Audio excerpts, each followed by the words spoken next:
আপনারা সবাই একটা গাছের পাতাকে দেখুন। যতক্ষণ পর্যন্ত গাছের সাথে মানে গাছের ডালের সাথে জুড়ে থাকে সে সবুজ থাকে, বাতাসের সাথে সে নড়তে থাকে। যতক্ষণ পর্যন্ত ও সূর্য থেকে পাওয়া রশ্মির শক্তি গাছে পৌঁছে দেয় ততক্ষণ ও ডালের সাথে যুক্ত থাকে। কিন্তু যখন সেই পাতা শুকিয়ে যায় তখন তার কোনো গুরুত্ব থাকে না। সেই পাতা গাছের ডালে এবং বৃক্ষের কাছে বোঝা হয়ে থেকে যায়।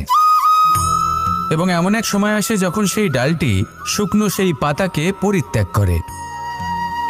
এটাই আমরা এই প্রকৃতিতে দেখি এবং এটাই হলো সত্য।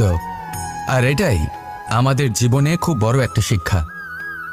যদি আপনিও নিজের জীবনে নিজের আপনজনদের কাছে বোঝা স্বরূপ হয়ে দাঁড়ান, তাহলে তারা আপনাকে যতই ভালোবাসুক না কেন, ওনারা যদি নাও চান তাহলেও এমন এক দিন আসবে যখন আপনার আপনজন আপনাকে পরিত্যাগ করবে।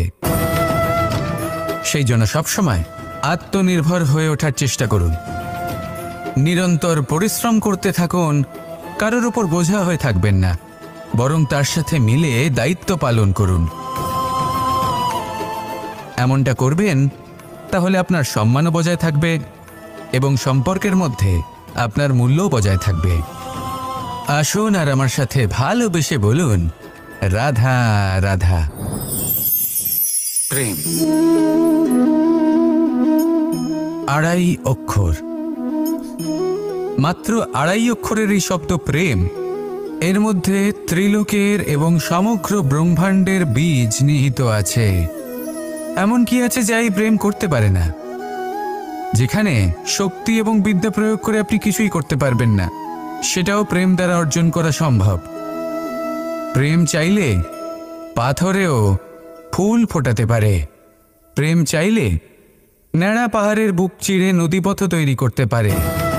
চাইলে নিরক্ষর ব্যক্তিকে সংসারের শ্রেষ্ঠ জ্ঞানী করে তুলতে পারে। শুধুমাত্র এই প্রেমের জন্য সবার দুষ্ট কানাই ঘনশ্যাম হয়ে উঠেছিল।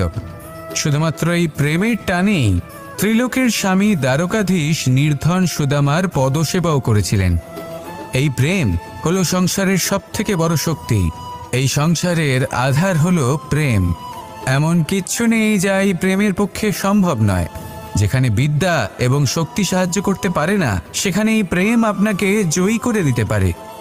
তাহলে আসুন আর আমার সাথে ভালোবেসে বলুন, রাধা রাধা।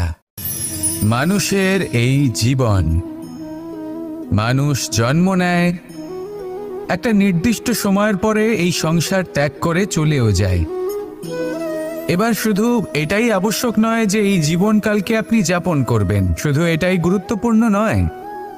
আবশ্যক এবং গুরুত্বপূর্ণ হলো এটা যে এই জীবনকালে আপনি এমন কিছু করেন যাতে এই সংসারের মঙ্গল হয়, যাতে এই সংসার আপনাকে মনে রাখে, আপনার থেকে প্রেরিত হয়, আপনার মতো হতে চায়। প্রত্যেক বছর আপনার জন্মতিথির অপেক্ষা করে, এমনভাবে আপনার জন্মদিন পালন করে যাতে সেটা মহোৎসবের আকার ধারণ করে। এবার এই জন্মদিন এমনি এমনি মহোৎসবে পরিণত হয় না। তখন হয় না যখন কোনো ব্যক্তি রাজার রূপে বা কোনো গোয়ালার রূপে জন্মগ্রহণ করে। তখন পরিণত হয় যখন একজন মানুষ জন্মগ্রহণের পরে এই সংসারকে কোনো শিক্ষা দিয়ে যান। কিভাবে একজন মানুষ গোয়ালা থেকে রাজা হতে পারে, কিভাবে একজন মানুষ অসত্য থেকে সত্যের পথে চলতে শুরু করেন, অধর্ম থেকে ধর্মের পথে চালিত হতে পারেন, কিভাবে অন্ধকার থেকে প্রকাশের দিকে যেতে পারেন, কিভাবে নিজের আত্মাকে পরমাত্মার সাথে মিলিত করতে পারেন। তা সে রামনবমী হোক বা জন্মাষ্টমী হোক, তাদের জীবনের সাথে জড়িত প্রত্যেক মুহূর্ত একটা পরবের আকার ধারণ করে। তাহলে আপনিও এইভাবে নিজের জীবন যাপন করতে থাকুন। এই সংসারে শুধু ভালোবাসা বিতরণ করুন, কিছুটা এমনভাবে বিতরণ করুন যাতে আপনি এই সংসার থেকে চলে যাওয়ার পরেও এই সংসারে আপনি শুধুই ভালোবাসা বিতরণ করতে পারেন।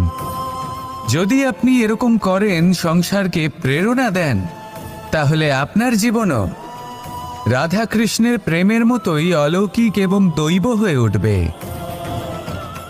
আসুন আর আমার সাথে ভালোবেসে বলুন, রাধা রাধা। কথায় আছে সংসারে নাকি সকল রোগের ওষুধ আছে। যদি আপনি নিজের শরীরকে ভালোবাসেন তাহলে ব্যায়াম করুন, যদি নিজের নিঃশ্বাস প্রশ্বাসকে ভালোবাসেন তাহলে প্রাণায়াম করুন, যদি আপনি নিজের আত্মাকে ভালোবাসেন তাহলে ধ্যান করুন, কিন্তু যদি আপনি নিজের জীবনকে পরমাত্মাকে ভালোবাসেন তাহলে সকলকে ভালোবাসতে থাকুন। এই ভালোবাসা অত্যন্ত গুরুত্বপূর্ণ এবং আবশ্যক। ভালোবাসার থেকে ভালো না কোনো ওষুধ আছে, না আছে কোনো আসন। এর থেকে ভালো না কোনো ব্যায়াম আছে আর না কোনো প্রাণায়াম।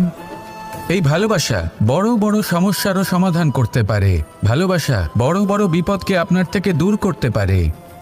এই ভালোবাসাই আপনাকে জীবনে বাঁচতে শেখায়, কারণ ভালোবাসাই হলো জীবনের আসল সত্য। তাহলে আসুন আর আমার সাথে ভালোবেসে বলুন, রাধা রাধা। অর্থ, দ্বিতীয় পুরুষার্থ। এই অর্থ বলতে বেশিরভাগ মানুষই ধন মনে করেন, কিন্তু যদি অর্থের তাৎপর্য শুধুমাত্র ধন হয় তাহলে তা কিন্তু অত্যন্ত অনর্থকারী।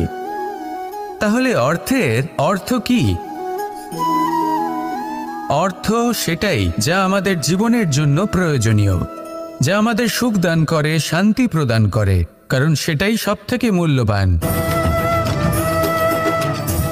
মাতা পিতা, বন্ধু, আত্মীয় স্বজন, গুণ, পুণ্য, জ্ঞান, এই সব কিছু মিলে অর্থ তৈরি হয়। আর সঠিকভাবে বলতে গেলে এটাই কিন্তু জীবনের আসল অর্থ। তাহলে আসুন আমার সাথে ভালোবেসে বলুন, রাধা রাধা।